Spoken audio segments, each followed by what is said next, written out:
Hello everyone, welcome back to another video. ഞാനിപ്പോൾ നാട്ടിലേക്ക് നിൽക്കുകയാണ്. ബാംഗ്ലൂരാണ്, മജസ്റ്റിക് ബസ് സ്റ്റാൻഡിലാണ് നിൽക്കുന്നത്. അപ്പോൾ നമ്മുടെ ബോർഡിംഗ് ടൈം പറഞ്ഞിരുന്നത് 7 PM ആണ്. നമ്മുടെ ബസ്സാണ് ഈ വരുന്നത്, ഷാമ ട്രാൻസ്പോർട്ട്. കറക്റ്റ് ടൈമാണ്. അപ്പം ഈ ഒരു വീക്ക് ഉഗാദി പിന്നെ റംസാനൊക്കെ കാരണം നമുക്ക് 1 വീക്ക് ലീവ് ഉണ്ട്. അപ്പോൾ നാട്ടിൽ പോകാമെന്ന് വിചാരിച്ചു. അങ്ങനെ പെട്ടെന്ന് ടിക്കറ്റ് എടുത്താണ്. അത്യാവശ്യം നല്ല റീസണബിൾ ആയിട്ടുള്ളൊരു റേറ്റ് കിട്ടി, അങ്ങനെ എടുത്താണ്. അപ്പം ഈ ഒരു ബസ്സിൻ്റെ റേറ്റ് ബേസ് ഫെയർ വരുന്നത് 1200 ആണ് സ്റ്റാർട്ട് ചെയ്യുന്നത്. നമുക്ക് 1400 ആ റേറ്റ് കിട്ടി. അത്യാവശ്യം മറ്റു ബസ്സിനൊക്കെ അത്യാവശ്യം നല്ല റേറ്റ് ഉണ്ട്. ഈ ഒരു ബസ്സിലോട്ട് കയറിയപ്പോൾ തന്നെ എനിക്ക് ഭയങ്കര ഒരു പ്രീമിയം ഫീലാണ് കിട്ടിയത്. ഒരു ഫ്ലൈറ്റിലോട്ടൊക്കെ കയറുന്ന പോലത്തെ ഒരു ഫീലാണ്. അതുപോലെ ഒരു പ്രീമിയം ലക്ഷറി ഹോട്ടലൊക്കെ കയറുമ്പോൾ, കാരണം ഈ വാം ലൈറ്റും ഒക്കെ പിന്നെ ഒരു വുഡൻ ഫിനിഷൊക്കെ കാണുമ്പോൾ തന്നെ ഭയങ്കര ഒരു പ്രീമിയം ഫീലാണ്. അതുപോലെ ഈ ബസ്സും ഭയങ്കര നമുക്ക് ഒരു റെയറസ്റ്റ് ബസ്സാണെന്ന് വേണം പറയാം. ഈ ഒരു ബോഡിയിൽ ഇതൊരു വോൾവോ ഐഷർ ഷാസി വരുന്ന ബസ്സാണ്. പക്ഷേ ഇതിൻ്റെ ബോഡി എന്ന് പറയുന്നത് എൻറ്റയർലി ഡിഫറെൻ്റാണ്. ഈ ഒരു ബോഡി വെച്ച് അങ്ങനെ ഒരു ബസ് നമുക്ക് സൗത്ത് ഇന്ത്യയിൽ കാണാൻ ഭയങ്കര റെയറാണ്. കാര്യം ഇപ്പം ആദ്യമായിട്ട് കൊണ്ടുവരുന്നത് ഈ ഒരു ഷാമ ട്രാൻസ്പോർട്ടാണ്. അതുകൊണ്ടാണ് എനിക്ക് ഈ ബസ്സിൽ ഒന്ന് കയറുന്ന ഭയങ്കര ഒരു ആഗ്രഹം ഉണ്ടായിരുന്നു. അപ്പം വ്യവസായിച്ചൊന്ന് ഇപ്പം എക്സ്പീരിയൻസ് ചെയ്യാൻ സമയം കിട്ടി. അങ്ങനെ പെട്ടെന്ന് അൺഎക്സ്പെക്റ്റഡ് ആയിട്ടായിരുന്നു. ഞാൻ ഇവിടെ എൻ്റെ ഒരു ഫീലിംഗ് ഷെയർ ചെയ്യാം. എനിക്ക് ഈ ബസ് ഭയങ്കര സ്പെഷ്യലായിട്ട് വരാനുള്ള കാര്യം എന്ന് വെച്ച് കഴിഞ്ഞാൽ ഇതിൻ്റെ ബോഡി തന്നെയാണ്. ഇത് JCBL എന്ന് പറഞ്ഞൊരു പഞ്ചാബ് ബേസ്ഡ് കമ്പനിയാണ് ഈ ബോഡി ബിൽഡ് ചെയ്തിരിക്കുന്നത്. അത്യാവശ്യം നല്ലൊരു കമ്പനിയാണ്. അവർ അത്യാവശ്യം നല്ല രീതിയിൽ നോർത്ത് ഇന്ത്യയിലൊക്കെ ഒത്തിരി ബസ്സൊക്കെ ബിൽഡ് ചെയ്യുന്നൊരു കമ്പനിയാണ്. പിന്നെ എനിക്കതിനകത്ത് കയറിയപ്പോൾ തന്നെ കിട്ടിയ ആ ഒരു ഫീൽ എന്ന് പറഞ്ഞാൽ ഭയങ്കര നമുക്കൊരു വോൾവോ അല്ല, നമ്മുടെ സ്കാനിയ സ്ലീപ്പറിലൊക്കെ കയറുമ്പോൾ എസ്പെഷ്യലി നമ്മുടെ ഞാൻ ഭയങ്കര ഹാപ്പിയാണ്. കാര്യം ഞാൻ ഒട്ടും വിചാരിച്ചിരുന്നു എനിക്ക് ഈ ബസ്സിൽ കയറാൻ പറ്റും. കാര്യം ഞാൻ വേറൊരു JSRൻ്റെ ഒരു ബസ് ബുക്ക് ചെയ്യാനാണ് ഇരുന്നത്.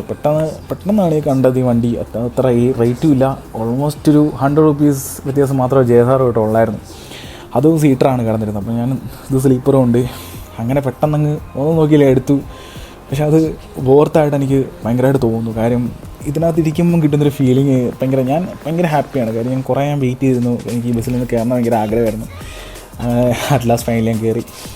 അപ്പം എനിക്ക് ഇതിനകത്തിരിക്കുമ്പോഴത്തേക്ക് നമ്മുടെ ഈ വോൾവോ B11R സ്കാനിയ അതിനകത്ത് ഒരു ഇവൻ തോ ഇത് മൾട്ടി ആക്സൽ അല്ലെങ്കിൽ പോലും ഇതിനകത്തിരിക്കുമ്പോൾ കിട്ടുന്നൊരു ഫീലിംഗ് ഭയങ്കര പറഞ്ഞറിയിക്കാൻ പറ്റത്തില്ല. അതൊരു നമ്മൾ വണ്ടിയൊക്കെ സ്നേഹിക്കുന്ന ഒരാൾക്കത് പറഞ്ഞ് മനസ്സിലാക്കേണ്ട കാര്യമില്ല, അത് മനസ്സിലാവും. അപ്പോൾ എനിക്ക് അകത്ത് കയറിയപ്പോൾ തന്നെ ആണെങ്കിലും അവർ ഒരു കാര്യത്തിലൊരു കോംപ്രമൈസ് ചെയ്തിട്ടില്ല. എല്ലാം ഫിറ്റ് ആൻഡ് ഫിനിഷ്, എല്ലാം അടിപൊളിയാണ്. പ്രത്യേകിച്ച് ഇതിൻ്റെ ഓരോ ടെക്സ്ചറാണെങ്കിലും നമ്മുടെ ആ ഒരു ബെഡിലൊക്കെ വരുന്ന ഒരു ക്ലോത്ത് ആണെങ്കിൽ തന്നെ ആ ഒരു ടെക്സ്ചർ ഭയങ്കര ഒരു പ്രീമിയം ഫീലാണ്. പിന്നെ നമുക്ക് ഈ കാണുന്നൊരു ബോക്സ് ഉണ്ടല്ലോ, അത് അതൊക്കെ എന്ന് പറഞ്ഞാൽ ഒരു പ്രീമിയം ക്വാളിറ്റി ഒക്കെ. നമുക്ക് ആ സ്റ്റോറേജ് ഏരിയയൊക്കെ ഭയങ്കര പ്രീമിയം ക്വാളിറ്റിയാണ്. പിന്നെ ഇതിനകത്ത് എനിക്ക് പോരായ്മയായിട്ട് തോന്നിയത് ഒരു AC വെൻ്റേ ഉള്ളൂ. അതിന് എത്രമാത്രം നമുക്ക് തണുപ്പ് കിട്ടുമെന്ന് പറയാൻ പറ്റത്തില്ല. എനിക്ക് എക്സ്പീരിയൻസ് ചെയ്ത് നോക്കാം. പിന്നെ ഈ വിൻഡോ ആണെങ്കിലും നമുക്ക് അതിനകത്ത് നോക്കുമ്പോഴത്തേക്ക് അത്ര വലിയൊരു വിൻഡോ അല്ലെങ്കിൽ പോലും നമുക്കത് കംഫർട്ടബിൾ ആണ്. പിന്നെ ആണെങ്കിൽ തന്നെ നമുക്ക് ഇതൊരു സ്ലീപ്പർ ബസ് ആയതുകൊണ്ട് തന്നെ ഇങ്ങനെ ഇരിക്കാനേ പറ്റത്തുള്ളൂ. ഇരിക്കുന്നത് അവിടെയൊക്കെ നല്ല ഒരു കുഷ്യൻ്റാണ്. പിന്നെ ഇതൊരു 36 സ്ലീപ്പർ ബസ്സാണ്. 2x1 കോൺഫിഗറേഷൻ വരുന്നതാണ്. ഒരു സൈഡിൽ 2 ബെഡും അപ്പോൾ ഓപ്പോസിറ്റ് സൈഡിൽ 1 ബെഡും അങ്ങനെയാണ് വരുന്നത്. പിന്നെ അതിൻ്റെ റേറ്റ് അങ്ങോട്ടും ഇങ്ങോട്ടും 2 ബെഡ് വരുമ്പോഴത്തേക്ക് അതിന് അറ്റ്ലീസ്റ്റ് ഒരു 500 rupees അങ്ങോട്ടും ഇങ്ങോട്ടും വ്യത്യാസം. ഞാൻ എടുക്കുന്ന സമയത്ത് 2 ബെഡ് വരുന്നതിന് 1360 അത്രയും കണ്ടായിരുന്നു. സിംഗിൾ ബെഡ് വരുമ്പോൾ 1900 വന്നിരുന്നു.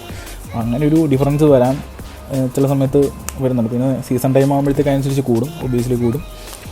പിന്നെ എനിക്ക് ഇതിനകത്ത് കുറച്ചും കൂടി ഒരു ഫീലായിട്ട് തോന്നിയെന്ന് പറഞ്ഞു കഴിഞ്ഞാൽ ഇതിൻ്റെ അപ്പർ ബെഡാണ് എനിക്ക് കുറച്ചും കൂടി ഇഷ്ടപ്പെടുക. കാര്യം എന്ന് വെച്ചാൽ ലോവർ ബെഡ് ഭയങ്കര ഡൗൺ ആയിട്ടാണ് ഇരിക്കുന്നത്. അപ്പം അതിൽ നല്ലത് നമുക്ക് സ്ലീപ്പർ മേളിലെടുക്കുന്നതാണ് കുറച്ചും കൂടെ ബെറ്റർ. എനിക്ക് എൻ്റെ പേഴ്സണൽ ഫീലാണ്. പിന്നെ ഇതിനകത്തെ ആ ഒരു ട്രാവലിംഗ് എന്ന് പറയുന്നത് ഭയങ്കര ഒരു എൻജോയ്മെൻ്റ് ആണ്. എനിക്ക് പേഴ്സണലി ഭയങ്കരമായിട്ട് ഇഷ്ടപ്പെടും. ഞാൻ കുറേ വെയിറ്റ് ചെയ്തിട്ടാണ് എനിക്ക് കിട്ടിയത്. അതിൻ്റെ ആണെന്നറിയില്ല, ഭയങ്കര ഹാപ്പിയാണ്. പിന്നെ അതുപോലെ അറിയാത്തവർ 2 പേരാണ് ഈ സീറ്റ് എടുക്കുന്നതെങ്കിലും ഒരു പ്രശ്നമില്ല. കാര്യം നല്ലൊരു മീഡിയൻ വരുന്നുണ്ട്. പിന്നെ അതുപോലെ തന്നെ കട്ടൻസും ഉണ്ട്. അത് അങ്ങിട്ട് കഴിഞ്ഞാൽ നല്ലൊരു പ്രൈവസിയായി, ഒരു പ്രശ്നവുമില്ല. ഞാൻ വന്ന സമയത്ത് എൻ്റെ അപ്പുറത്തൊരു പാസഞ്ചർ ഉണ്ടായിരുന്നു, ഒരു അങ്കിളായിരുന്നു. അങ്ങനെ ഞങ്ങൾക്ക് പ്രശ്നമില്ല, അങ്ങോട്ടും കംഫർട്ടബിൾ ആയിരുന്നു. കാര്യം കർട്ടൻസൊക്കെ ഇട്ട് കഴിഞ്ഞാൽ നമ്മൾ സേഫാണ്, അങ്ങനത്തെ പ്രശ്നങ്ങളൊന്നുമില്ല. പിന്നെ അതിന് 12 വോൾട്ടിൻ്റെ ചാർജർ വരുന്നുണ്ട് 2. അത് USB തന്നെയാണ്, പവർ പ്ലഗ് വരുന്നില്ല. ആ ഒരു പ്രശ്നം ഞാൻ കണ്ടു. പിന്നെ വണ്ടി ഗോവ രജിസ്ട്രേഷനാണ് വരുന്നത്. വണ്ടി പുറത്തുനിന്ന് നോക്കാൻ അപാര ലുക്കാണ്. അത് ആര് കണ്ടാലും നോക്കും, ജസ്റ്റ് ഒന്ന് ഒരു വോൾവോ ആണോ എന്ന് തെറ്റിദ്ധരിക്കും.